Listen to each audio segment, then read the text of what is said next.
tudo bem? Bem-vindos ao podcast Arena da Palavra. Nosso objetivo aqui é debater os principais temas para a edificação do corpo de Cristo. E para isso hoje vamos falar especificamente sobre jovens pregadores. Durante muito tempo, o estado de Goiás era conhecido como um dos celeiros dos pregadores do Brasil. Será que isso ainda é uma realidade? Quais são os desafios que um jovem pregador ele enfrenta no início do seu ministério? Quais são as suas inspirações?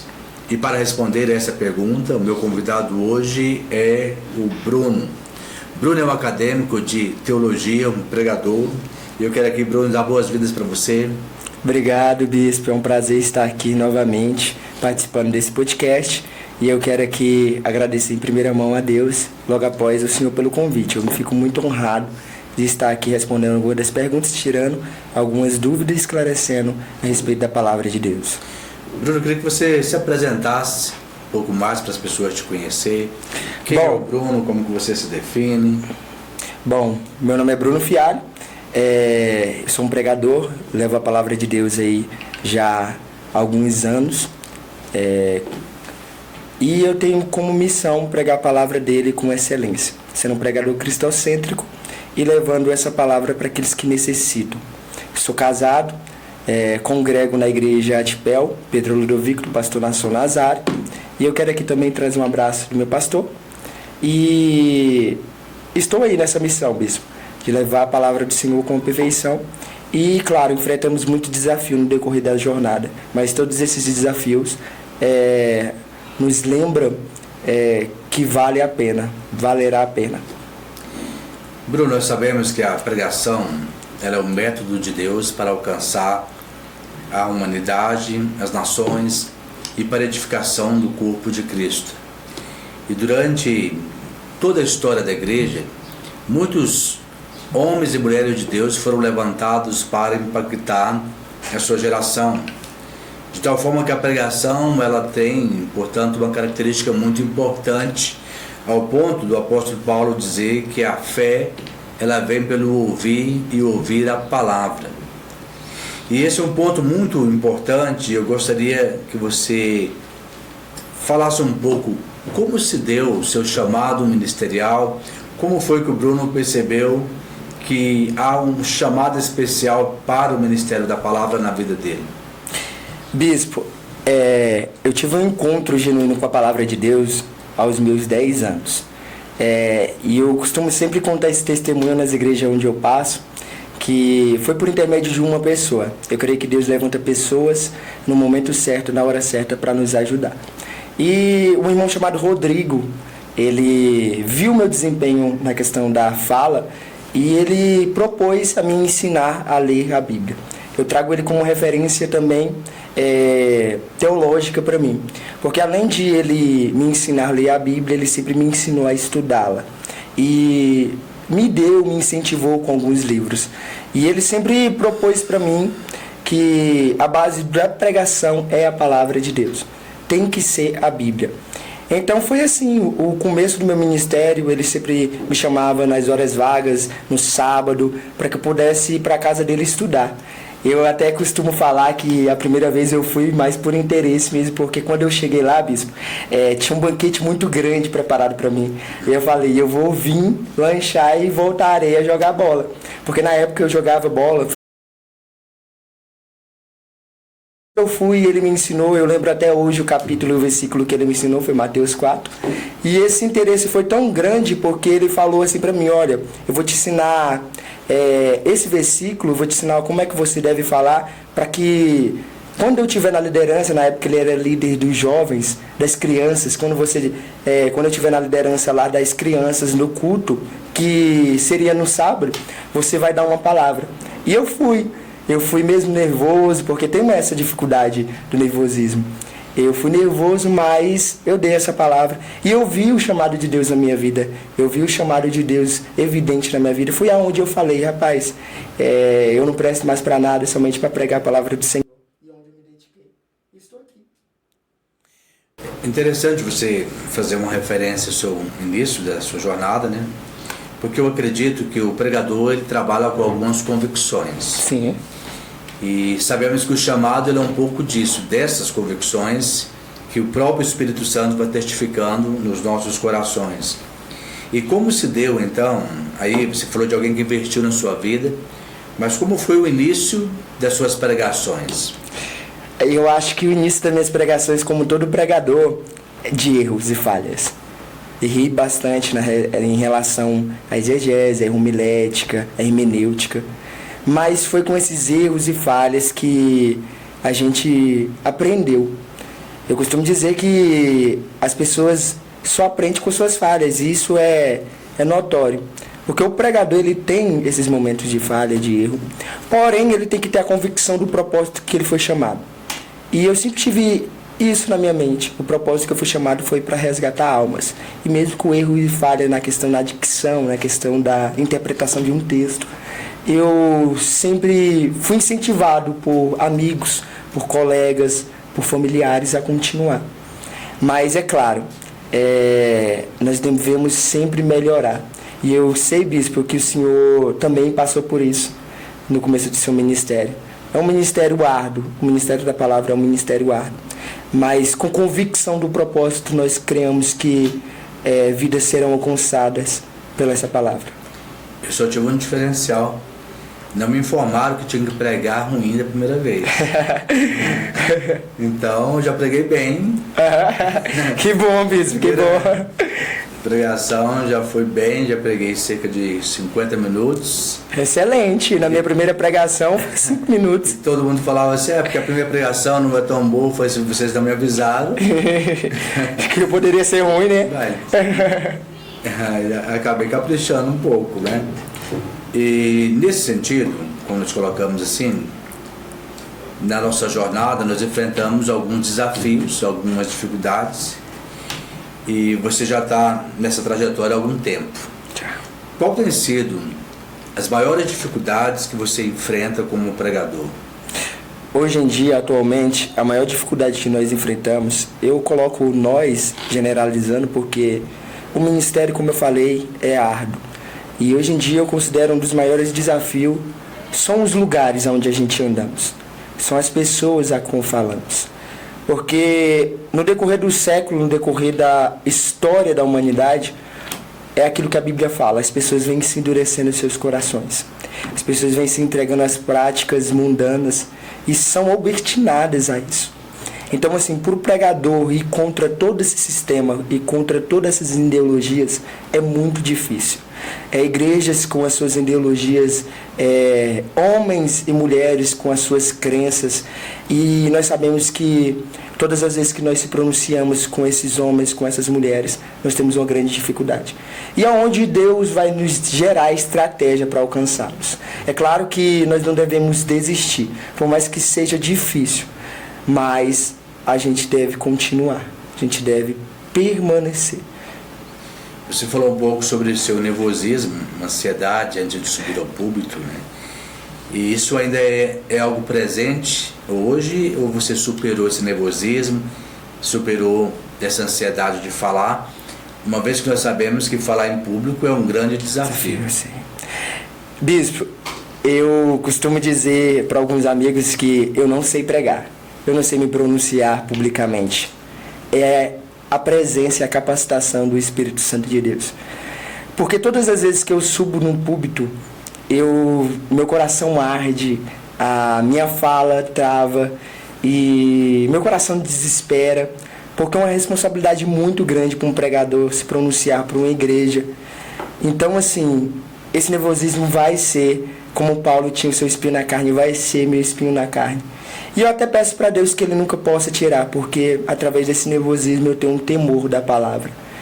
Porque eu me preparo. Esse nervosismo é um alerta para me preparar, para me estudar, para me ler, para me orar, para mim ter um momento com Deus. Então, assim, esse nervosismo acaba beneficiando o meu ministério. Porque quando eu te perguntei sobre os desafios, você apresentou aqui a questão dos lugares onde você vai ministrar.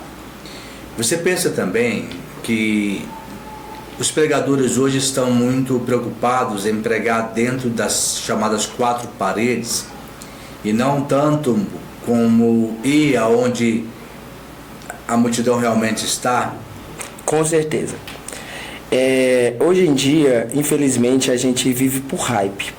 Hype é você simplesmente viver por mídia, mas na realidade a palavra do Senhor tem que alcançar aquelas pessoas que realmente necessitam. Tanto dentro dos bares, nós temos um grupo com esse trabalho de evangelização, e assim, se faz necessário o pregador sair das quatro paredes, porque senão você se acostuma, bispo, com os altares, se acostuma com o mesmo público. E é claro, é muito bom pregar para crente. O melhor ainda é você pregar para um descrente e ver ele se converter, aceitando ao nosso Cristo, sabendo e tendo uma vida totalmente mudada. Então, assim, isso só se dá por intermédio da pregação. Então, nós como os pregadores temos essa responsabilidade de ir e sair da além das quatro paredes. Até porque o chamado da igreja, como a eclésia, é entre ou fora das quatro paredes. Percebo também, Bruno, que há uma preocupação muito grande entre os jovens pregadores, muito em viralizar. E então se preocupa recortes, uma palavra de impacto, tenta às vezes se copiar o que alguém está fazendo para talvez ter os mesmos resultados. E eu penso que essa busca por simplesmente viralizar, ela tem roubado muito da centralidade do Ministério da Palavra e da pregação. Eu tenho ouvido depoimentos não apenas de jovens pregadores, mas também de muitos pregadores que ficam ali o tempo todo procurando saber qual a quantidade de visualização que ele teve nos seus vídeos. Ou seja, o que legitima hoje o ministério de alguém nesse parâmetro que você colocou, parece que não é a presença, parece que não é a graça, parece que não é mais vidas sendo transformadas, mas o número de curtidas, o número de visualização, como se isso alimentasse apenas o ego do pregador. E você convive com vários outros pregadores também. Com certeza. Você tem percebido isso, que tem havido mais uma busca por se viralizar nas redes sociais do que realmente ter uma mensagem a ser compartilhada com essa geração? A preocupação hoje em dia, bispo, realmente tem sido isso. Só que o pregador ele tem que ter ciência que a palavra é maior do que ele. Durante muitos anos, muitos séculos, alguns pregadores se levantaram, antes mesmo do pós-modernismo. E eles tiveram ciência disso, que a palavra é maior do que eles. Infelizmente, os pregadores hoje em dia querem ser maior do que a palavra, causando e provocando aquilo que nós chamamos de viralização. Palavras de ibope, jargões. É muito bom a gente ser famoso, é muito bom a gente viralizar, mas o propósito genuíno da palavra é alcançar almas. E quando nós perdemos esse propósito, infelizmente nós se perdemos na caminhada. E se eu fosse dar um conselho hoje para alguns pregadores, amigos meus, eu diria: se preocupe com as almas que estão sendo ganhadas. Independentemente das palavras, independentemente como você se pronunciará, independentemente se você viralizar ou não, se preocupe com as almas que serão alcançadas. Nesse sentido, então, eu quero te colocar algumas perguntas que fazem parte da trajetória dos pregadores, né? Tem se questionado muito hoje a participação dos chamados pregadores mirins na igreja. Como você vê isso, já que você também é um jovem de 21 anos. 21 anos. Bispo, eu iniciei meu ministério com 10 anos. 10 anos, porém foi os 11 que eu coloquei em prática. Eu passei um ano estudando para logo em seguida colocar em prática o ministério da palavra, porque eu coloco isso como prioridade, a pessoa estudar para pregar. Não que o Espírito não capacita, mas ele falar, lembrar aquilo que você estudou.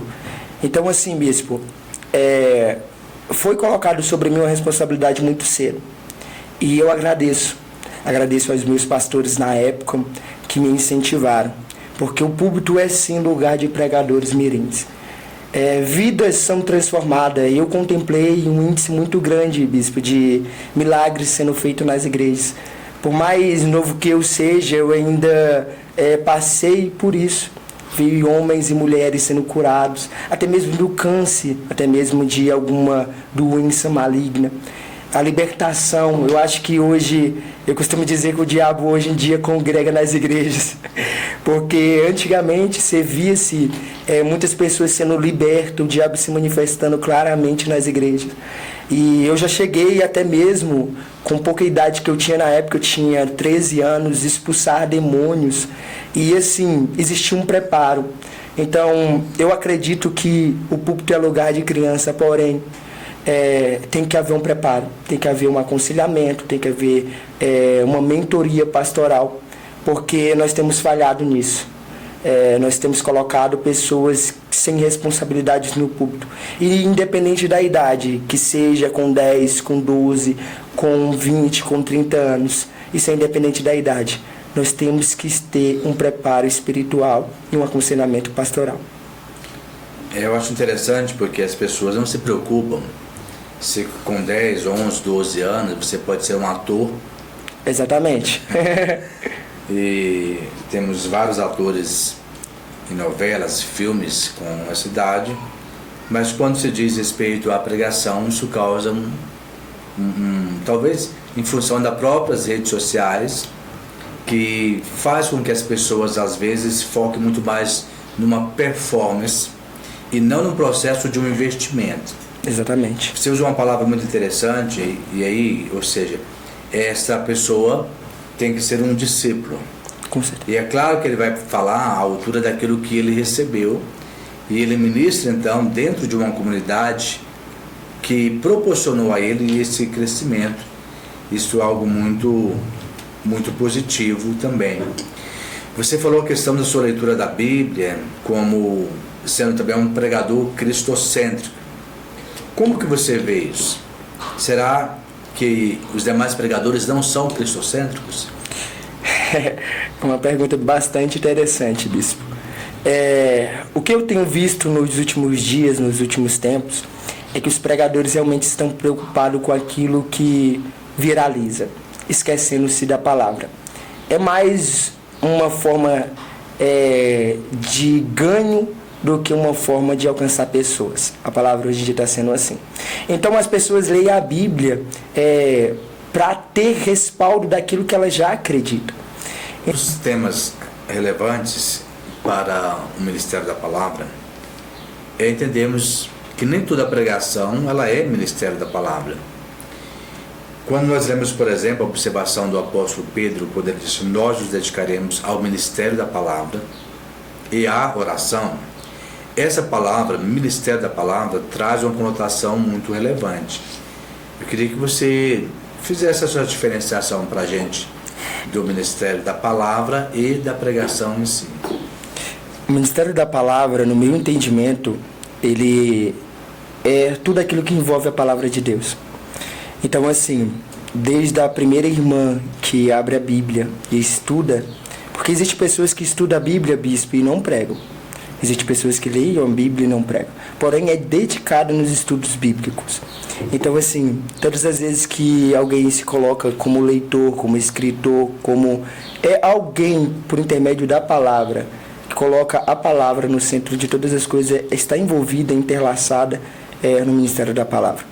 Porém, a pregação ela é uma arte da explanação da palavra. E uma arte que a igreja tem priorizado, e eu agradeço muito porque tem isso dentro das igrejas hoje em dia. O povo, no decorrer dos séculos, sempre se dedicaram, e alguns pregadores muito famosos, como Charles Spurgeon, se dedicaram no ministério da pregação da palavra. Mas também eles estavam interligados ao Ministério da Palavra, estudando, lendo, escrevendo alguns escritos que nós temos hoje em dia, como os seus sermões. Então, assim, bispo, esse é o ministério, no meu ver, da palavra. E qual é o seu processo para você escolher um texto? Como você se prepara? É essencial que o pregador esteja disposto a dedicar tempo. Então, não existe pregador sem uma dedicatória de um tempo reservado para Cristo. Primeiro, quando eu coloco essa dedicação ao ministério da palavra, eu sempre oro, busco bastante de Deus, porque eu creio em uma palavra revelada, bispo, eu creio em uma palavra genuína. Então, a minha dependência é totalmente em Cristo. Eu tenho sempre aquele momento de oração, sempre aquele momento de leitura. Eu costumo sempre acordar e tirar esses momentos com Deus. Tanto estudar a Bíblia como alguns livros extra-bíblicos. E orar. A oração é o fundamento. A oração, a vigilância, a consagração. Porque nós não devemos somente estudar e esquecer esses princípios também. A oração vai levar você para um degrau ainda maior.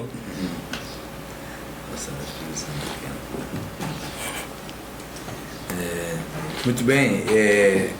Quando você coloca essa questão desse equilíbrio, né, há uma tendência de que não se dá para fazer as duas coisas. Há pessoas que só estudam e há pessoas que só oram. Não é assim? E nesse sentido, até a temática máxima de que a letra mata e o espírito vivifica, isso serviu como desculpa para muitos pregadores não se prepararem. Com certeza. E ainda hoje eu percebo uma certa dificuldade pelo fato de que muitos pregadores não conhecem a Bíblia. Fizeram até mesmo uma leitura dos parâmetros das Escrituras, mas não aprofundaram na essência real, por assim dizer, da mensagem do Evangelho. E isso é uma tragédia. O Dr. Martin Lloyd-Jones dizia que quando o púlpito ele entra em declínio, a igreja também entra em declínio. Exatamente. E você falou uma questão importante sobre o preparo da sua oração e falou sobre leituras, né? Quais são, ou qual é um livro que marcou a sua vida? Que marcou minha vida? Nos estudos, é difícil dizer um livro em específico, porque na maioria dos meus estudos eu sempre coloco classificado. Eu sempre estudo um tempo sobre seitas e heresias, mas o livro que marcou a minha vida mesmo foi no início do meu ministério, Introdução à Teologia, onde eu aprendi sobre o cânon, onde eu aprendi sobre os escritores bíblicos, onde eu aprendi sobre as épocas que alguns livros foram escritos. Mas hoje, se você me fazer essa pergunta, Bruno, qual hoje é o teu livro que tem marcado você? Se chama Mártir, de John Fox. É um livro que eu estou lendo ainda, que está edificando bastante meu ministério, porque eu vejo que no decorrer dos séculos a igreja tem falhado muito na questão de ser e se entregar a um propósito. E bispo, tomando aqui a iniciativa, eu gostaria de pedir para o senhor indicar um livro também para nós, porque nós queremos saber. Um livro que edificará, acrescentará no nosso ministério. Até porque o senhor é referência para nós hoje em dia, nós pregadores. Você já está, eu posso até dizer que você está na velha guarda, mas o senhor tem sido uma referência, até mesmo para mim, em relação aos estudos, em relação, nos últimos dias, como uma voz de Deus mesmo. Eu gostaria de saber do senhor uma indicação de algum livro e o que você deixaria uma mensagem também para nós, para nos edificarmos ainda mais na fé. Eu penso que eu posso dar uma categoria, que seria biografias. Uhum. Então imagine, por exemplo, que um pregador ele viveu 50 anos. E se você pega então 10 biografias, você vai ter ali acumulado uma experiência de 500 anos. Sim. Então, todo pregador ele deveria ter um bom investimento em biografias, principalmente de pregadores. Porque quando você estiver passando pelo seu deserto, quando você estiver enfrentando as suas crises, você vai de alguma forma reportar a experiência desses homens que também enfrentaram os mesmos desafios. Um aluno me procurou há um tempo atrás e ele tinha sido, por alguma razão, a igreja pediu que ele se retirasse do ofício pastoral. E ele entrou em crise com isso. E eu falei para ele, olha, você sabia que o Jonathan Duarte passou por isso? Mesmo depois de ter sido um canal de um grande avivamento naquela comunidade, posteriormente ele foi demitido daquela igreja. Então, leia biografias.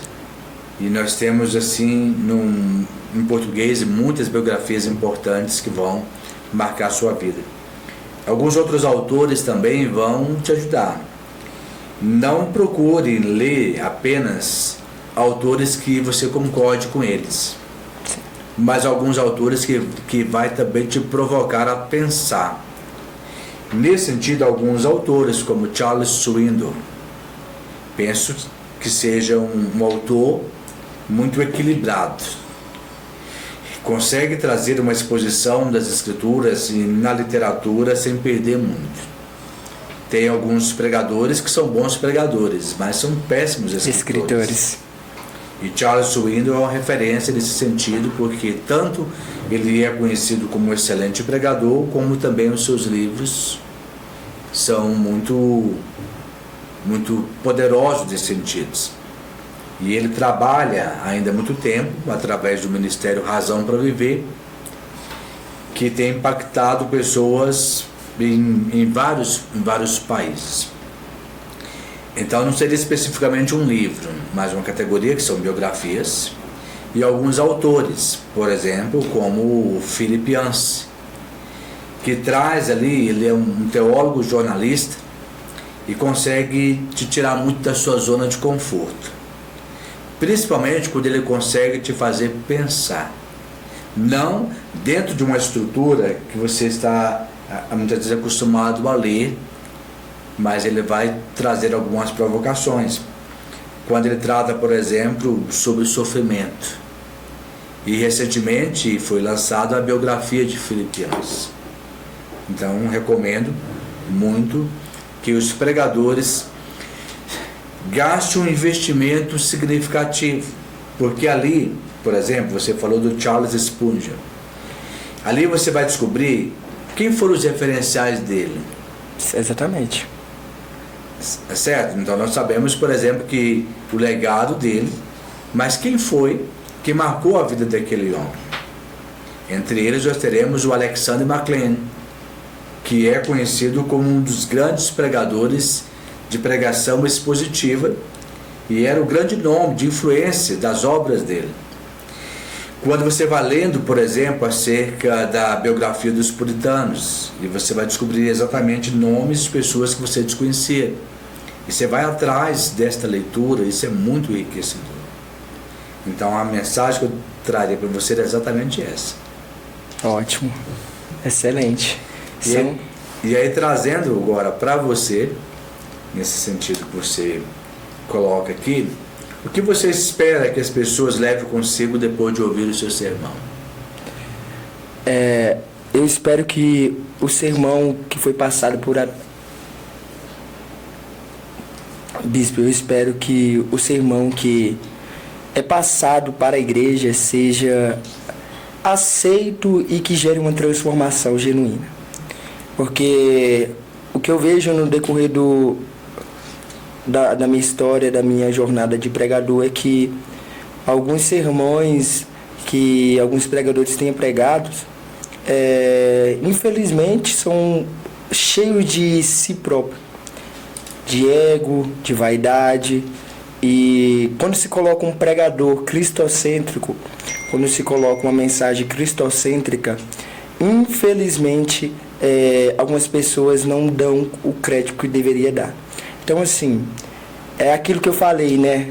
É o desafio do pregador, as igrejas, os públicos, as pessoas a qual ouvem a palavra. Porque, infelizmente, nós estamos acostumados a ouvir somente palavras que vai e eleva o nosso ego. Mas quando vem uma palavra de confronto, quando vem uma palavra de transformação, nós tendemos a rejeitar.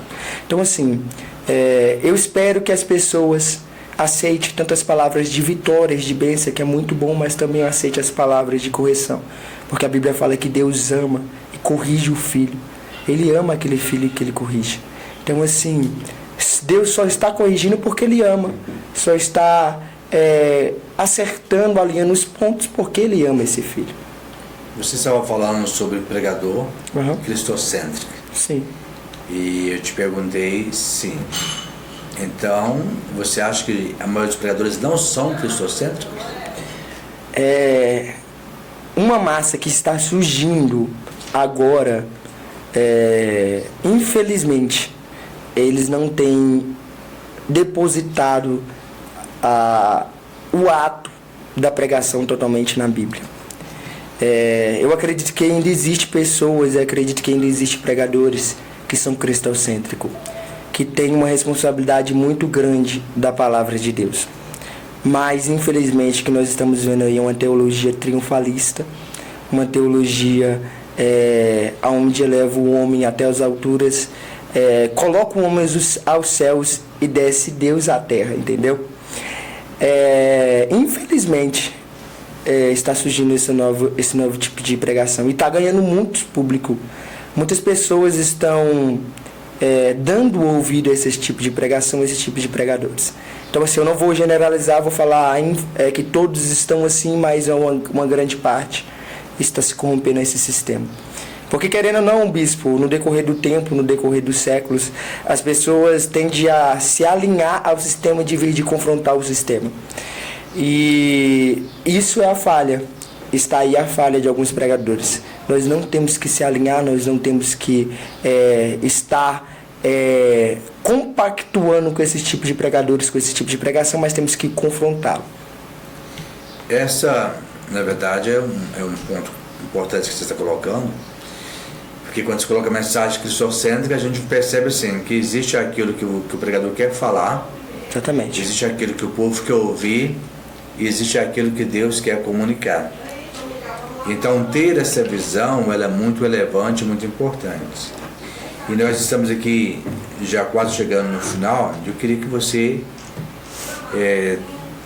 compartilhasse com as pessoas que estão te ouvindo uma palavra de inspiração para tantos jovens pregadores e outros pregadores que estão talvez desanimados, porque aquela máxima do profeta que dizia: Senhor, quem creu na nossa pregação, parece muitas vezes estar presente no dia a dia, onde a crise se estabelece porque quem creu na nossa pregação. Exatamente. Sim, então parece que quem creu é aquele que curtiu, exatamente, é aquele que compartilhou. E eu queria que você então compartilhasse aqui com as suas palavras finais essa mensagem. A minha mensagem para os pregadores hoje, atuais, não desista do seu chamado. Será árduo o ministério.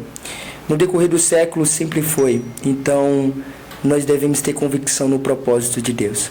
E por mais que hoje em dia, para você ser aceito, você tem que ter tantos 1000 seguidores. Por mais que hoje a pregação, para ser aceita, tem que ter uma grande visualização. Creia e acredite que, se Deus o receber, isso é o bastante. Então, assim, a minha mensagem é mais chamando e impulsionando aos pregadores para que continue pregando uma mensagem cristocêntrica.